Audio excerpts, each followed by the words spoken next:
Hey, my name's Alex, and I believe that Jesus wants your mess. And today we're answering the question, what is the Sabbath? What is Sabbath? Is it something that Christians should still observe, do, experience? All that's coming up, so stay tuned.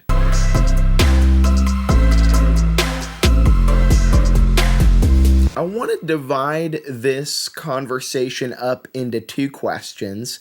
The first one is, what was Sabbath? And the second one is, what is Sabbath? Now, you might be thinking, has it changed? Well, to let the cat out of the bag, I think it has a little bit. So let's go to that first question. What was Sabbath? What was Sabbath?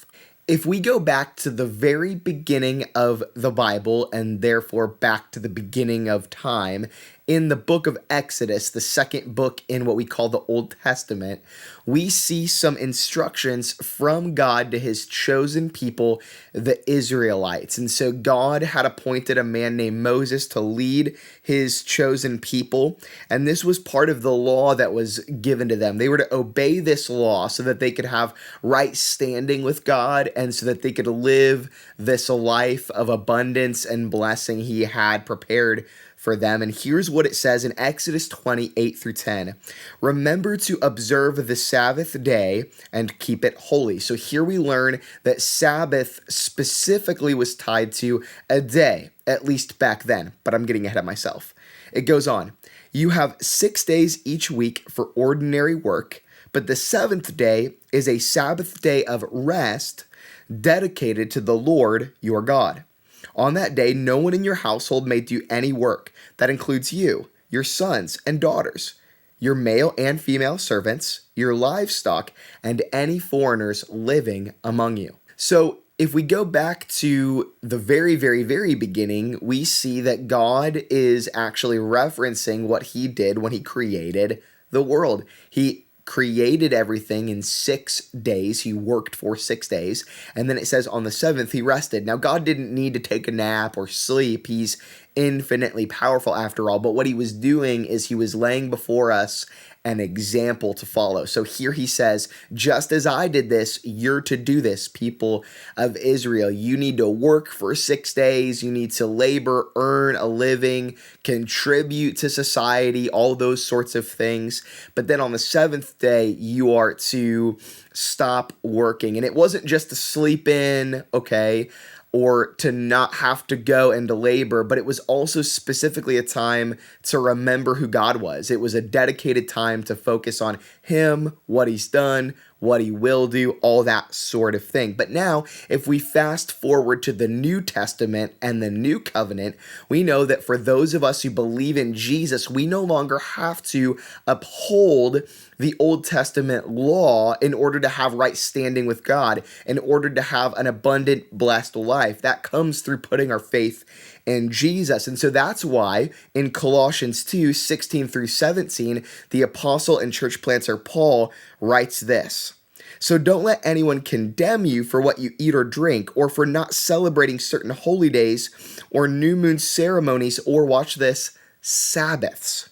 For these rules are only shadows of the reality yet to come, and Christ himself is that reality. Okay, so what's going on here?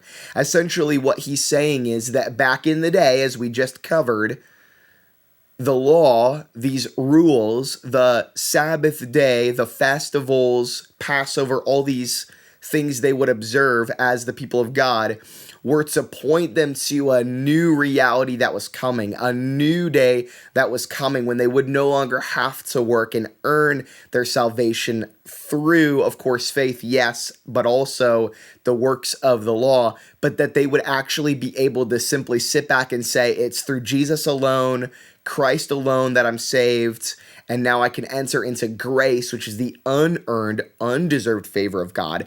And he's saying, hey, as New Testament believers, he's writing to this church in Colossae, you don't have to observe all those things anymore to have that blessed, abundant life. Those things were to point you to Christ. So now we get to what is Sabbath? What is Sabbath? We know that Sabbath was primarily an opportunity for the people of God to focus on him and what he's done, but it was also a time to rest. Now, I'm going to make this statement. I think that Sabbath in a New Testament context is not necessarily about a day, but it's about a person. Sabbath is not a day, it's a person. It says so right there. Hey, these things, these Sabbaths, these ceremonies, these rituals, these practices, they are only shadows of what's to come, of the reality yet to come, Paul says. But Christ is the reality. So I actually think that Sabbath, which is spiritual rest, okay? So to give you the answer today, I think what is Sabbath? It's spiritual rest, is a person. But don't take my word for it. Let's go to Hebrews chapter 4. Beginning in verse 9, it says, "So then there remains a Sabbath rest for the people of God.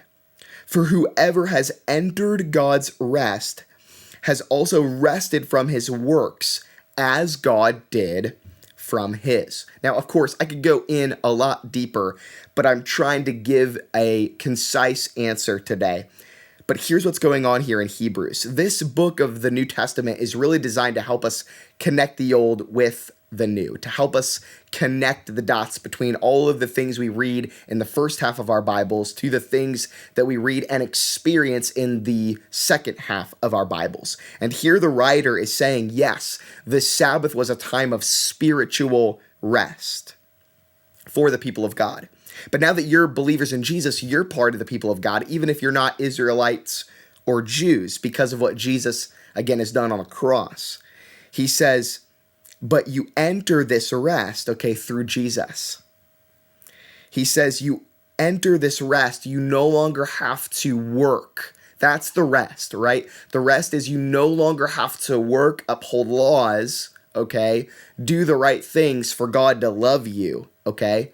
You enter into that rest when you enter into relationship with Jesus. Look at what it says in John 15:5. These are Jesus' words. "I am the vine. You are the branches. Whoever abides in me, remains in me, lives with me. And I in him, he it is that bears much fruit." That's a euphemism for doing the things that God wants you to do and being a productive follower of Christ. "For apart from me, you can do nothing." Jesus actually says this in the Gospel of Matthew. Hey, come to me, all you who are weary and you carry heavy burdens, thinking that you've got to do it all. You've got to earn it all. You've got to get people to like you and get God to think that, you are good enough to enter into salvation. And he says, I will give you rest. Jesus is our Sabbath rest. So does it mean then that we don't break, we don't pause, we don't take time for leisure? Absolutely not. Again, I think that that's a different conversation for a different day. But what I am arguing is observing a literal day as a Sabbath is part of the old covenant. I don't think that that is something that we have to do as New Testament believers anymore. And instead, I believe that when we cultivate our relationship with Jesus, when we remain in him by spending time in his word every day, by praying every day, I'm getting ahead of myself, okay? Then we enter into that rest, because that rest was a day, but now it is a person. His name is Jesus. So in keeping with Jesus's analogy here about a vine and branches, saying that he is the vine, the source, and we are the branches that receive our nutrients, our spiritual rest from that vine, okay? I want to make this statement. If you are taking notes as you watch or listen to this, write it down. Here it is. Sabbath is when I remain in the master, not refrain from the mission. One more time. Sabbath is when I remain in the master, not when I refrain from the mission. I think some people think that they need to take a break. And one of the ways they do that when they start to take a break and they start to, quote, Sabbath, is they think that they need to pull away from serving and living on mission. They think that they need to take a break from those kinds of things so that they can recharge. But I don't think that that is the biblical model. I think that that is actually a worldly model that we have inputted or we have brought into our faith from, okay, the culture around us. And I think that there is a dangerous self-care movement that has infiltrated the church. Now, listen to me. I do believe that leisure is important. I have my hobbies. You can see some of them behind me if you're watching this, okay? But I do think that ultimately our rest is in a person. His name is Jesus. But I saw this quote when I was preparing these notes, and here's what it says. This is a self-care quote from our culture. It says, "Put yourself at the top of your to-do list, and the rest will fall into place." That is not the gospel. That is not the promise of spiritual rest. We do not put ourselves first. We put Christ first, and then he will give us the energy to stay on mission. I want to read a story about Jesus in Mark chapter 6 as we wrap this thing up. It starts in verse 30. It says, "The apostles returned to Jesus and told him all that they had done and taught. And he said to them, 'Come away by yourselves to a desolate place and rest a while.'" So here's leisure. Here's napping. Jesus took naps. That's good, okay? Separate from Sabbath, but important. He says, "For many were coming and going, and they had no leisure even to eat." So they were busy doing work, serving other people. They hadn't even had time for a meal. But then it says this, "And they went away in a boat to a desolate place by themselves. Now many saw them going and recognized them, and they ran there on foot from all the towns and got there ahead of them. When he went ashore, he saw a great crowd, and he had compassion on them, because they were like sheep without a shepherd, and he began to teach them many things." So here is Jesus tired, right? The world would say, "Hey, you deserved that nap. You deserved that rest. It's time to get away." Put a boundary up. Jesus had boundaries. Again, maybe I'll do a video or a podcast on that at some point. But in this moment, okay, being fueled by the Spirit of God, living out what it means to be connected to the vine, though he himself is the vine, okay? But he was connected to the Father, all right? He had the energy to say, you know what? Yeah, we haven't gotten to eat.